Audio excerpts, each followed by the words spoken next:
Assalamualaikum, halo anak solih soliha. Jumpa lagi di Sirah Nabawiyah. Kali ini episode ke-13. Kali ini Bu Vivi akan menceritakan kisah kelanjutan dari cerita yang kemarin ya, berjudul Ujian Keimanan. Simak baik-baik kisahnya ya. Rombongan hijrah kedua diberangkatkan dengan jumlah yang lebih banyak, yaitu sekitar 83 orang. Orang Quraisy pun segera mengirimkan Amr bin Ash dan Abdullah bin Abu Rabi'ah kepada Raja Najasyi untuk membujuk sang raja agar tidak menerima kaum muslim. Mereka menginginkan kaum muslim dipulangkan oleh Raja Najasyi. Ja'far bin Abi Thalib bertindak sebagai wakil dari kaum muslim untuk berbicara. Bisakah engkau membacakan sedikit ajaran Allah yang dibawakan Muhammad? Tanya Najasyi. Ja'far pun membaca surat Maryam. Lalu Raja Najasyi dan para pendeta yang hadir mulai menangis. Najasyi kemudian berkata kepada utusan Quraisy, "Sesungguhnya agama ini dan agama yang dibawa oleh Isa bersumber dari cahaya yang sama. Pergilah, demi Allah, aku tidak akan menyerahkan mereka kepada kalian. Tidak akan pernah." Lalu, apa yang dihadapi Rasulullah SAW selanjutnya di kota Mekah? Ya, kafir Quraisy semakin berani, termasuk Abu Jahal.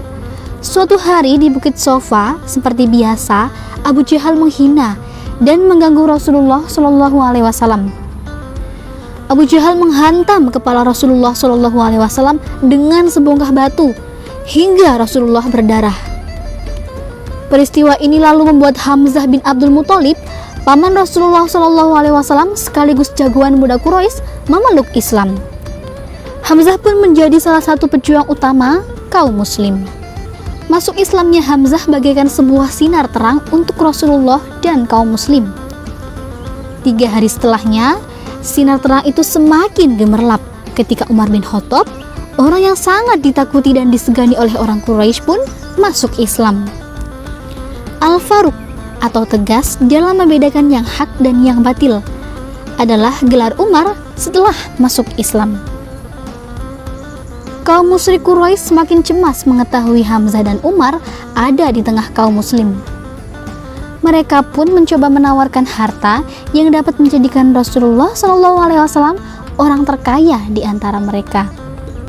Mereka juga menawarkan jabatan sebagai raja mereka. Bahkan mereka mengajak Rasulullah SAW untuk menyembah Tuhan secara bergantian. Sehari Rasulullah SAW menyembah berhala, sehari lagi mereka menyembah Allah Subhanahu wa Ta'ala. Lalu, bersediakah Rasulullah SAW? Tentu saja upaya kaum musyrik sama sekali tidak berhasil. Lalu Allah Subhanahu wa Ta'ala kemudian menurunkan Al-Quran surat Al-Kafirun. Demikian akhir kisah ujian keimanan Rasulullah SAW dalam berjuang menegakkan ajaran agama Islam.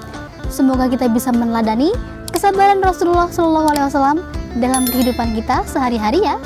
Sampai jumpa. Wassalamualaikum warahmatullahi wabarakatuh.